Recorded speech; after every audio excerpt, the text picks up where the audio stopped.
உங்கள் favourite TV ஷோக்களை இனி miss பண்ண தேவையில்லை. ZEE5 இல் முற்றிலும் இலவசமாக காணுங்கள், இங்கேயும் எப்பொழுதும். சின்ன வயசுல நீ நானும் ஒன்னா வறுமையை பார்த்து வளர்ந்துருக்கோம். என் தங்கச்சி நீ பட்டினியா இருக்க கூடாதுன்னு ஓட்டமும் நடையுமா துணியை வச்சுக்கிட்டு வியாபாரத்துக்கு போயிருக்கேன். அப்பெல்லாம் பசி இருந்துச்சு, சாப்பிடறதுக்கு எதுவும் இருக்காது. உன் பசிய போக்கினா போதும்னு நினைப்பேன். அப்படி இருந்தும் வாரத்துல 2-3 நாள் பட்டினியா படுக்க வச்சிருக்கேன்.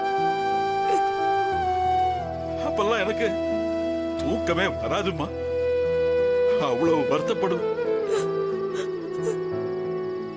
3 வேளை நல்லா சாப்பிடறதுக்காக சம்பாதிக்கணும்னு ஊரா புடவை எடுத்துட்டு ஓடுவேன்.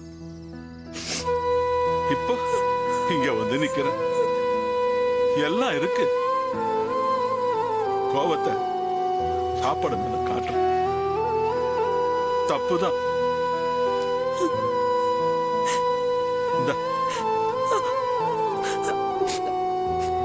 நீ சாப்பிடுனா என்ன ஆனாலும் சரி, சாப்பிடாம மட்டும் இருக்காதுன்னா உனக்கு ஏதாவது ஆயிட்டா நான் என்ன பண்ணுவேன்?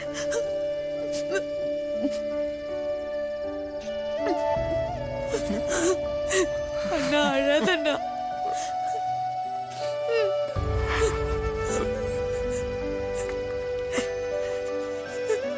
அவன் ஒரு தருதல. அவனை நீ எதுக்கு சப்போர்ட் பண்ற? பைத்தியக்காரன்.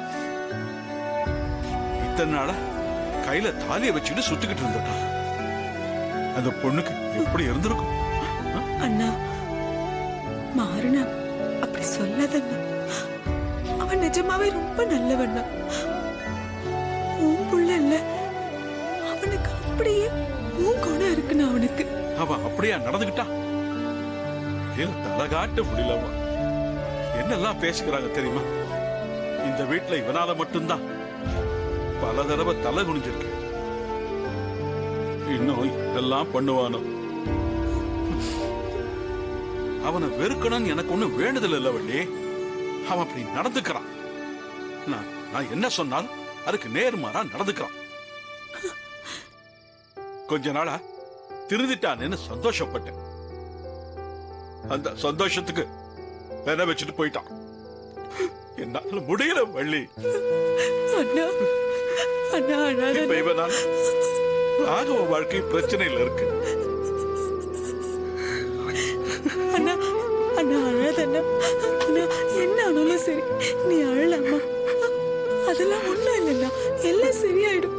நம்ம நல்லா இருப்போம்டா, நம்ம எல்லாரும் நல்லா இருப்போம்.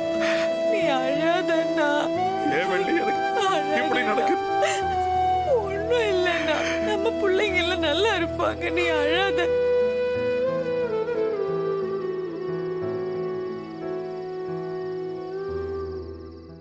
ZEE5 ஆப்பை டவுன்லோட் செய்து அனைத்து எபிசோடுகளையும் இலவசமாக பாருங்க.